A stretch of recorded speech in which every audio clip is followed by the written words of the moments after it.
Hello everyone. Welcome to our weekly CBSE Class 10 Chapter Wise series. And today we will carry on with the chapter Polynomials. This is part 2 of the chapter, and in part 1 we have already covered basics of the polynomial and the geometric interpretation of the quadratic polynomial. The link for part 1 will be available in the description. Do watch before starting this. Let us move further and understand the relationship between the zeros and the coefficients of a polynomial. A linear polynomial, as we have already discussed, ax plus b is equal to 0. Its 0 is minus b by a. Now what is b here? B is the constant term and a is your coefficient of the x. Therefore, I can say that this 0 of the linear polynomial is also written as negative of the constant term divided by the coefficient of x. So for example, if I am having a polynomial 2x plus 5, so what will be its 0? So by looking at this expression, I can say the 0 is the negative of the constant term, which is 5, divided by the coefficient of x, which is 2 here. So the 0 of this linear polynomial is x is equal to minus 5 by 2. Now let us understand the zeros of a quadratic polynomial. Now we have already studied that a quadratic polynomial can have two zeros. Here we are assuming them as alpha and beta. Now why alpha and beta? Because for several years the same alphabets are being used, and as per convention we will also use the same.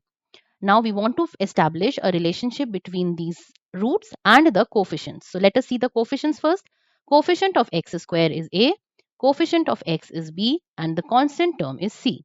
Then we can say that the sum of the zeros, which is alpha plus beta, is equal to minus b by a, which is the minus of coefficient of x upon coefficient of x square.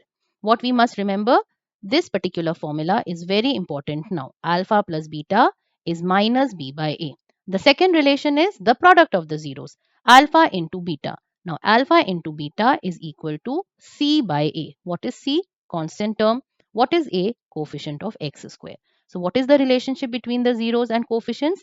Alpha plus beta is minus b by a. Alpha into beta is c by a. Now if roots are given to us, can we go back and find the quadratic polynomial? Yes, certainly. If we know the roots, which are alpha and beta, and if we want to find the polynomial for which it belongs, the standard form is written as k times x square minus alpha plus beta into x plus alpha into beta. K can be any constant here. Or if you want to remember it as an expression, so the polynomial is given as x square minus sum of the zeros into x plus product of the zeros. Here, if alpha and beta are given, I'm repeating, then the quadratic polynomial can be derived using this expression, which is x square minus in the bracket sum of the zeros into x plus the product of the zeros. For this particular polynomial, if you will solve, you will get alpha and beta as its zeros. Now let us try to understand this using an example. Given two roots alpha and beta, where alpha is given the value as 3 and beta is 4. We have to find a quadratic polynomial for which the roots are alpha and beta. So how are we going to find that? We are going to use this expression of x square minus alpha plus beta times x plus alpha into beta. X square minus. Now we replace alpha with 3 and beta with 4. We will get 3 plus 4 times x plus 3 times 4. X square minus 7x plus 12. Now can 3 and 4 be the roots of only this one polynomial? The answer would be no. Any multiple of this polynomial will have 3 and 4 as its root. For that, we introduce a variable k over here, and k represents a constant. Now if I replace this k with any constant term, I'll get a new polynomial for which also the roots will be 3 and 4. I hope this is understood. Now let's move further. Take some examples to understand what we have learned so far. The first example is find the zeros of the quadratic polynomial x square plus 7x plus 10 and verify the relationship between the zeros and the coefficient. First of all, we need to find the roots, that is the zeros. Now, as we know that it's a quadratic polynomial, so the factors of the quadratic polynomial can easily be calculated using middle term splitting. Now, let us first solve it and then we will go further. X square plus 7x plus 10. How do we go ahead with middle term splitting? we first multiply the coefficient of x square with the constant term. The coefficient of x square is 1, the constant term is 10. So we get the product as 10. Now this product, I will find out all pair of factors. So what are the different pair of factors of 10? I have 1 tens are, 2 fives are. These are the two pair of factors which gives me 10. Now we check out of these two which can be added or subtracted to give the value 7, the middle term. Now obviously this is not possible. So what do we get? We get 2 and 5. So I can write 7x as 2x plus 5x plus 10. Now we further go and distribute them into two pairs. Take out common x, we are left with x plus 2. In the second set, take out common 5, we are left with x plus 2. Now from these two terms, we can take out x plus 2 common and we are left with x plus 5. Now these are the two factors possible for x square plus 7x plus 10. Now how do I find its zeros? So as we have discussed earlier, for any quadratic polynomial, whenever you have to find the zeros, you have to put it equal to 0.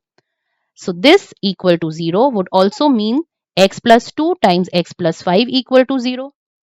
Now a very important product rule. If you are having product of two values equal to 0, this is possible when either one of them is 0. So either A is 0 or B is 0. That means the product of x plus 2 and x plus 5, if it is coming 0, so either I get x plus 2 as 0 or x plus 5 as 0. If I solve x plus 2 as 0, I get x is equal to minus 2. This becomes my first root. If I solve x plus 5 as 0, I get x is equal to minus 5. This becomes my second root. Let us now see the steps. Now here, since the roots are minus 2 and minus 5, we assume alpha is equal to minus 2 and beta is equal to minus 5. Also, since we want to establish relationship between zeros and the coefficients, we take the values of a, the coefficient of x square as 1. We get the value of b, coefficient of x as 7 and c, the constant term as 10. Now we know alpha plus beta is minus b by a and alpha into beta is c by a. This is what we need to verify. Alpha plus beta here is minus 2 plus minus 5, which is minus 7.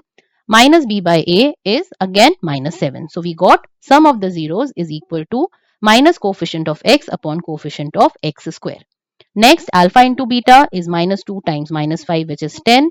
C by a is also 10. So we again proved product of zeros is equal to the constant term upon the coefficient of x square. Hence verified. These are one very important set of questions and they have been observed coming in the exams on a very regular basis. Let us move on to example 2. Find a quadratic polynomial, the sum and the product of whose zeros are minus 3 and 2 respectively. Now, we have also studied a result that if alpha beta are the zeros of the polynomial, then the polynomial is given as x square minus sum of the roots into x plus the product of the roots. Here the question says that the sum of the zeros is minus 3 and the product of the zeros is 2. So, the required polynomial becomes k times x square minus the sum of roots is given minus 3 x plus 2 because 2 is given as the product of the roots. Therefore, the required quadratic polynomial is k times x square plus 3x plus 2. Let us take one more example. Find the zeros of the polynomial x square minus 3 and verify the relationship between the zeros and the coefficients. This is similar to example 1. Only difference is how we actually factorize this expression of x square minus 3.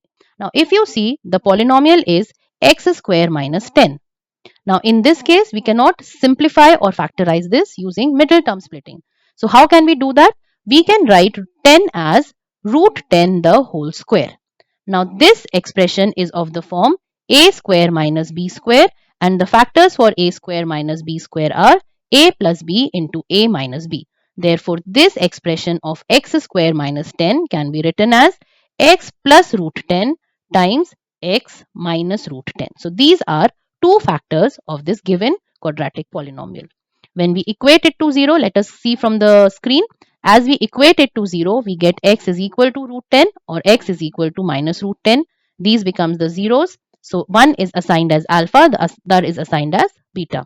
In this polynomial, the coefficient of x square is 1, there is no x term, so the coefficient of that is 0, and the constant term is negative 10, so C is negative 10. And we have to establish the relation alpha plus beta and minus b by a are same. Alpha plus beta is 0, and when I am finding minus b by a, that is equal to 0. Alpha into beta is c by a, that is what we have to prove next. So alpha into beta is negative 10, and c by a also from the values here is negative 10. So therefore, we have verified that the sum of the zeros is negative of coefficient of x upon coefficient of x square, and product of zeros is constant term upon coefficient of x square. I hope it is understood so far. Thanks for watching part 2. The discussion of this chapter is divided in 3 parts. We have completed part 1 and today we completed part 2. So far, using these concepts, we can easily solve exercise 2.1 and 2.2. In the next part, that is part 3, we will solve some additional practice questions, so stay tuned. Click the bell icon to get immediate notifications. What other topics would you want videos on? Do comment, do like, share it with your class 9 and 10 friends, and subscribe. Enjoy learning.